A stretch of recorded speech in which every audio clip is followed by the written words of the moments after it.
Hello guys, welcome back to my new blog. তো আবারও একটা নতুন ব্লগ নিয়ে চলে এসেছি। আর এটা ছিল দশমীর রাত। তো দশমীর রাতে দেখো এখন আমরা বেরিয়ে পড়েছি। তো এটা ছিল বিজয় দশমীর দিন। তো বিজয় দশমীতে মাকে বরণ করতে হবে। তো তার জন্য দেখো রেডি হয়ে গেছে। এই দেখো এখন বেরিয়ে পড়েছি, রাস্তায় আছি। তো দুজনে যাচ্ছি এখন। আর ওখানে গিয়ে কি কি করি যতটা পারবো তোমাদের সঙ্গে শেয়ার করব। তো তোমরা ভিডিওটা স্কিপ না করে পুরো ভিডিও দেখতে থাকো, ওখানে কি কি করি না করি।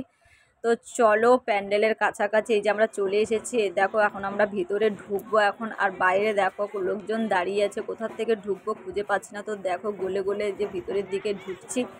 আর ভিতরে ঢুকেই দেখছি মা গো মা, কি লাইন পড়েছে সব জায়গায়, এত লাইন। আর দেখো বরণ করার জন্য কত ভিড় লেগে আছে। ওপরে দেখো কত লোক, নিচে তো লাইন পড়ে আছে, লাইন দিয়ে দাঁড়ানোর জন্য বলছে। তো দাঁড়িয়ে পড়েছি আমি লাইনে। আর লাইনটা দেখো মন্দিরের ওই ওপর থেকে একদম প্যান্ডেলের বাইরে পর্যন্ত লাইন। তো দেখো আমরা এখন লাইনে দাঁড়িয়ে আছি, কী করব, সব জায়গায় লাইন, লাইন ছাড়া কোনো কথা হবে না। তো দেখো এখানে এই যে লাইনটা শুধু দেখো। তো দেখো এই যে লাইনে দাঁড়িয়ে আছি, ফাইনালি কখন সুযোগ পাবো জানি না। যাই হোক এখন দাঁড়িয়ে থাকি, কিছু করার নেই এখন।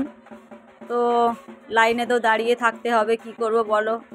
এ দেখো দাঁড়িয়ে আছি। তো ফাইনালি দেখো এখন লাইন পেয়েছি এখন। তো এখন মাকে বরণ করব।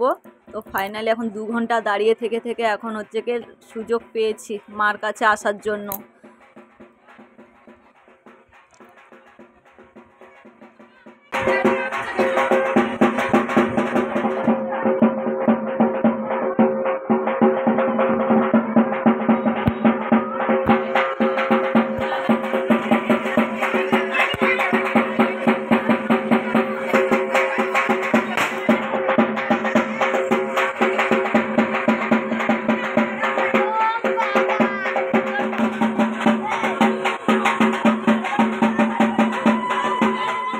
তো তারপরে দেখো মাকে বরণ করার পরে সিঁদুর খেলতে লেগে গেলাম। সিঁদুর খেলার পরে কিন্তু সবাই একসঙ্গে নাচানাচি হবে আর খুব মজা হয়।